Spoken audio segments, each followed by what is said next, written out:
એક ગામ હતું. એમાં વાલોજી નામના એક વ્યક્તિ રહેતા હતા. વાલોજી એટલા ગરીબ માણસ ને કે આખો દિવસ જંગલમાં જઈને લાકડા કાપે અને એ લાકડા સાંજ પડે ને ત્યારે બજારમાં જઈને વેચે. જ્યારે લાકડા વેચે ને ત્યારે એમના પરિવારને ખાવા ખવડાવી શકતા હતા. અને જે દિવસે વાલોજી બીમાર હોય ને એ દિવસે પણ વાલોજી લાકડા કાપવા જતા. મજબૂરી હતી એમની. જો લાકડા કાપવા ના જાય ને તો એમના પરિવાર ભૂખ્યો રહેતો હતો. એટલે એ ભલે શિયાળાની ઠંડી હોય કે ઉનાળાની ગરમી હોય કે પછી ચોમાસાનો ધોધમાર વરસાદ હોય, એમને એમના પરિવારને ખોરાક માટે લાકડા કાપવા જવું પડતું હતું.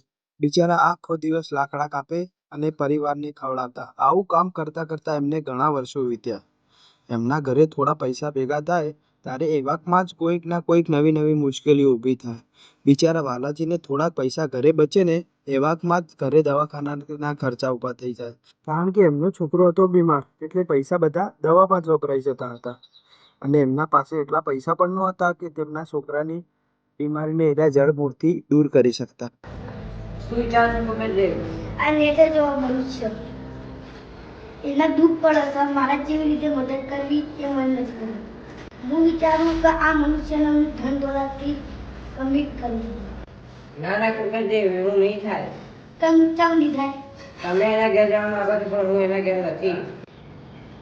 તમે જે ઘેર છો એ જ ઘેર મારા આવવાનું. હા, હું જે ઘેર જઉં એ જ ઘેર તમે આવીશું. ના, એવું ના કરવું. એવું બની શકે.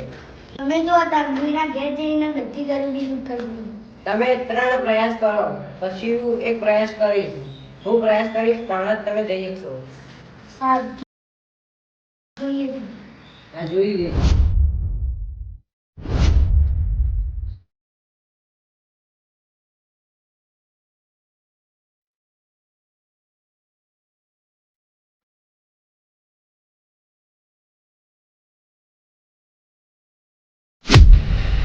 બોલે પુત્ર, હું કુબેરદેવ છું.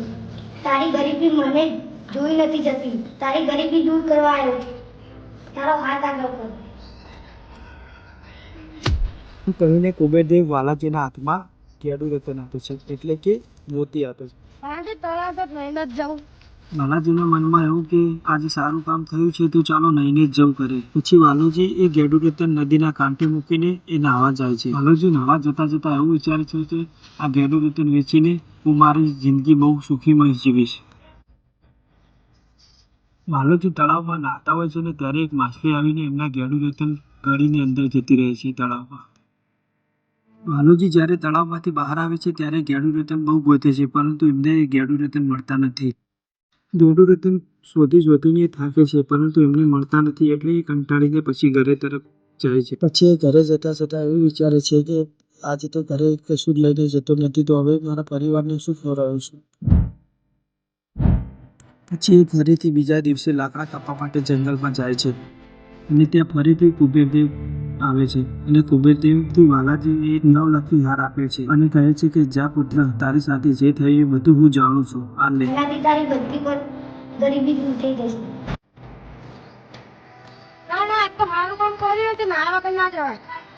વાલાજી તળાવ પાસેથી નીકળે છે એટલે ફરીથી વિચારે છે કે ચાલો આજે નહીં જવું.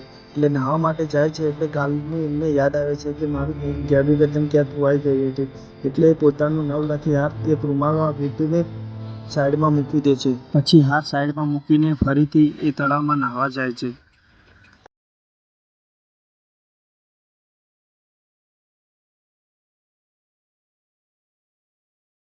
પછી એ નાહવા જાય છે ને ત્યારે નવલખી હાર વીંટેલો રૂમાલ બાજ આવીને લઈને જતો રહે છે. અને વાલોજી જ્યારે નહીને બહાર આવે છે ને ત્યારે બહાર આવીને રૂમાલ બહુ ગોતે છે, પરંતુ એ રૂમાલ એમને મળતો નથી, જે રૂમાલમાં એમને નવલખી હાર છુપાવેલો હતો.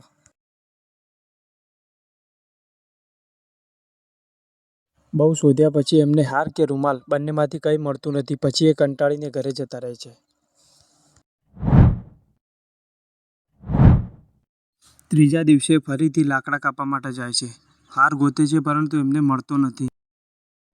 પછી એવું વિચારે છે કે કદાચ મારા ભાગ્યમાં જ નહીં હોય. પછી એ લાકડા કાપવા જાય છે.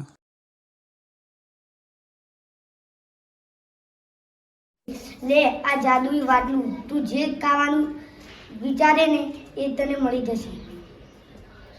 ઉબેરદેવ ત્રીજા દિવસે ફરીથી વાલાજી પાસે આવે છે અને વાલાજીને જાદુઈ વાટલું આપે છે. અને આ વખત વાલાજી એવું વિચારે છે કે જો હું નાહવા જઈશ તો આ વાટલું પણ ચોરાઈ જશે કે તો ખોવાઈ જશે. એટલા માટે વાલાજી સીધા વાટકું લઈને ઘરે જતા રહે છે. કોઈ ચિંતા નહીં, હવે ભગવાને મને આડ્યું આલ્યું ને એટલે મારા પરિવારમાં કોઈ ખાવા પીવાની ચિંતા નહીં.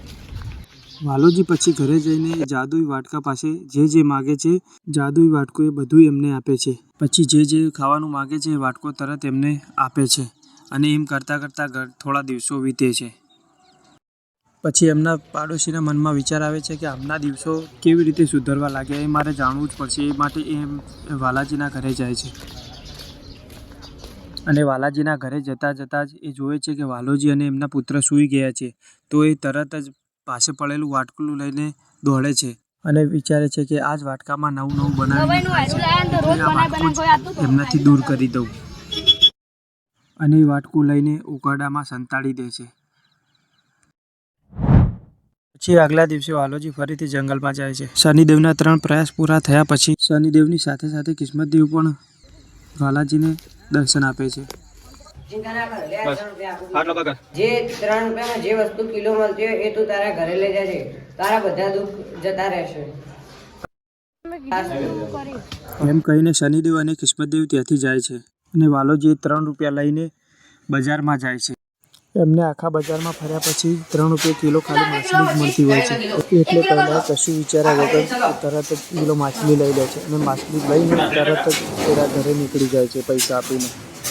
માછલી લઈને ઘરે જઈને જેવી કાપે છે તેની અંદરથી ગેડું રતન નીકળે છે. એ તળાવના કાંઠે માછલી ગળી ગઈ હતી ને એ શાક કરવા માટે ચૂલો સળગાવવા એ લાકડા લેવા માટે ઝાડ ઉપર ચડે છે. અને ઝાડ ઉપરથી સૂકા લાકડા તે નીચે નાખે છે. અને સૂકા લાકડા તોડતા જ એમની નજર એક માળા ઉપર પડે છે. જે માળો બાજનું હોય છે. તે બાજના માળા પાસે ધીરે ધીરે જાય છે. અને જેવા માળા પાસે જઈને જોવે છે તો એમાં એક રૂમાલ હોય છે. રૂમાલમાં જોવે છે તો એ રૂમાલ એ જ હોય છે જે એમને નદી કાંઠે એક બાજ લઈને ઉડી ગયો હોય છે. અને રૂમાલ ખોલતા જ એમનો નવલખી હાર એમને મળી આવે છે. જે લઈને તરત જ એ ઝાડ ઉપરથી નીચે ઉતરી જાય છે. અને હાર લઈને ઘરે જાય છે. ઘરે જઈને હાર અને ગેડું રતન વેચીને એ બહુ સુખીથી શાંતિમય જિંદગી જીવે છે. અને પોતાના માટે સરસ મજાનું નવું ઘર પણ બનાવે છે. નવી ભેંસો ખરીદીને એના માટે તબેલો પણ બનાવે છે. એમની સુખી જિંદગી જોઈને એમનો પાડોશી જેમને જાદુઈ વાટકો સંતાડ્યો હતો એ વાટકો પણ એમને પાછો આપી દે છે સારું લાગવા માટે. એમ ધીમે ધીમે એમને બધું પાછું મળી જાય છે.